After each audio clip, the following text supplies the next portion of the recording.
This time we're looking at let's get it.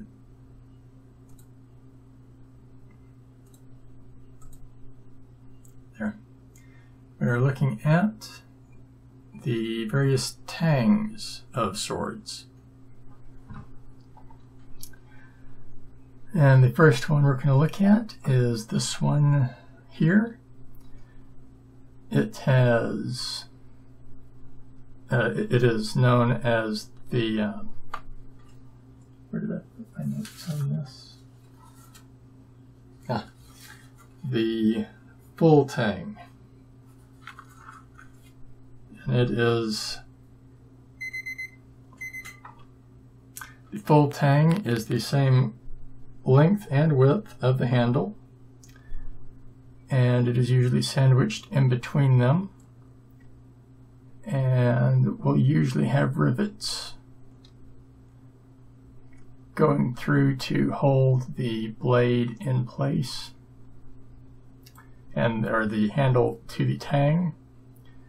And you got one rivet here, one hole for a rivet here, and another hole for a rivet here. These are most commonly found in your Asian swords. Some European swords have them, but it was generally not a commonplace thing, given how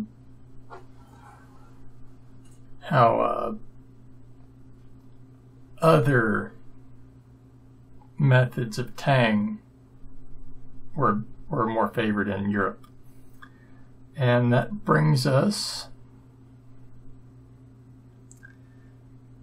to our next type, which is this one over here, which is the peened tang.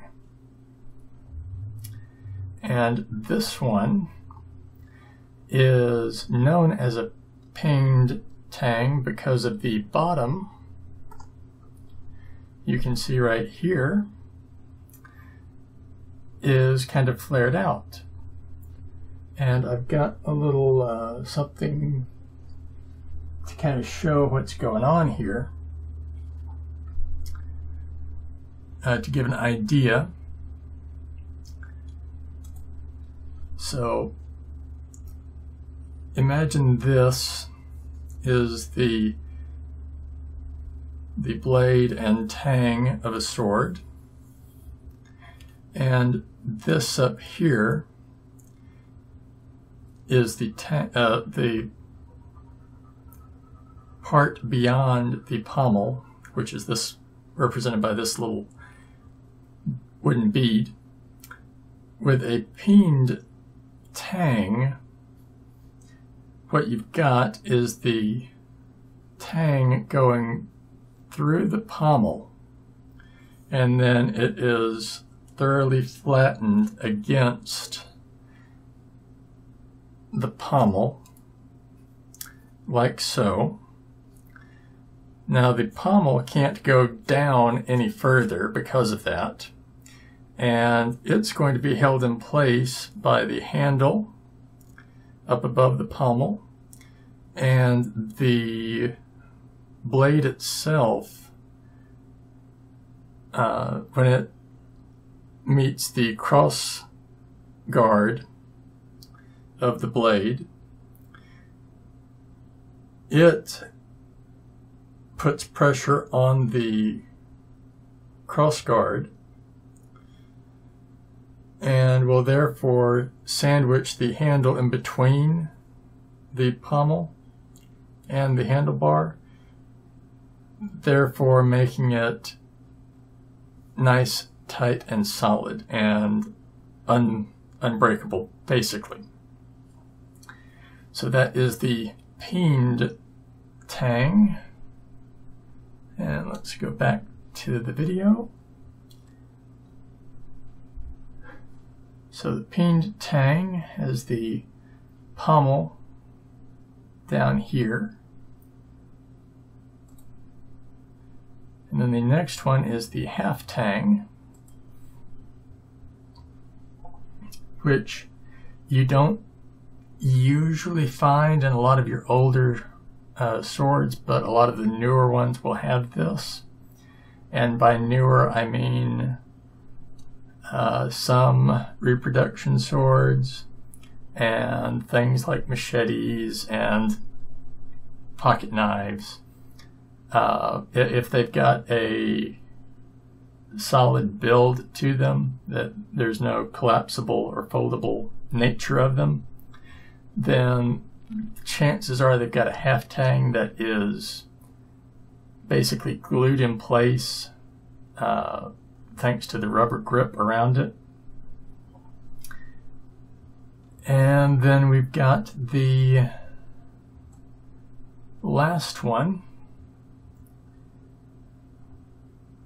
which you see rotating there.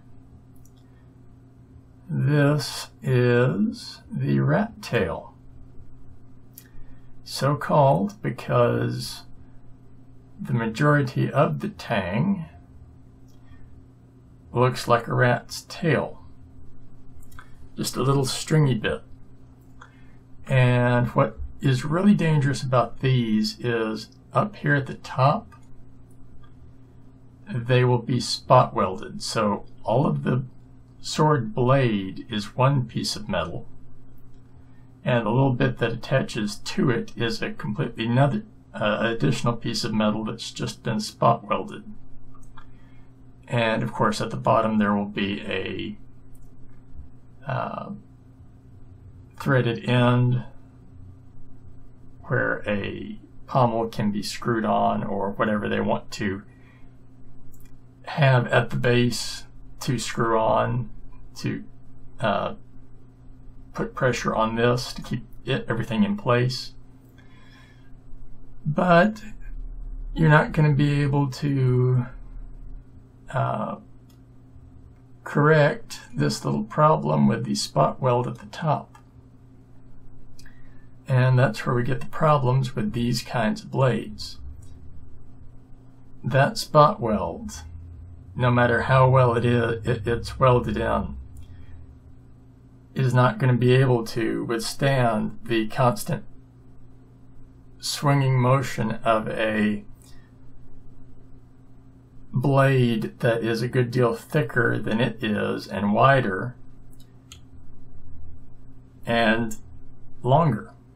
You're going to have breakage at that seam where it's been welded,